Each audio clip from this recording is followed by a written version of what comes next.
আল্লাহ খুশি হয়ে বাসায় মেহমান পাঠান। আল্লাহ যখন খুশি হন তখন নাকি মেহমান পাঠান। তো হুট করে বাসায় মেহমান চলে এসেছে দুপুরবেলায়। তারা আসলে খাবার-দাবার খেয়েই এসেছে। আর এদিকে আমার পেটে গরু দৌড়াদৌড়ি করতেছে ক্ষুধায়। তারপর আমি পান্তা ভাত, চিংড়ি মাছ ভাজা আর পেঁয়াজ ভাজা শুকনো মরিচ দিয়ে খাচ্ছিলাম। এই খাবারটা জাস্ট অসাধারণ, মানে অমৃত বলতে অমৃত। তারপর খাবার-দাবার শেষ করে দেখছিলাম যে কী দেওয়া যায়। কিছু না কিছু তো নাস্তা দিতেই হবে।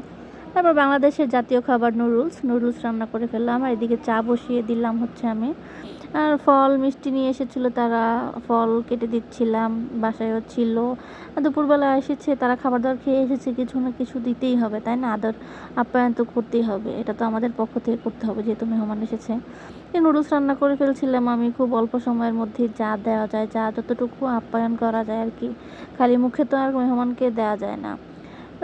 মোটামুটি খাবার দাবার রেডি। প্রথমে এই নাস্তাগুলো দিলাম, আর এরপর চা বিস্কিট যেহেতু নেই বাসায়, সাথে ব্রেড ছিল, চা রান্না করে ফেলেছি। চা আর ব্রেড দিয়ে তাদেরকে আপ্যায়ন করলাম। তো ভালো থাকবেন, আল্লাহ হাফেজ।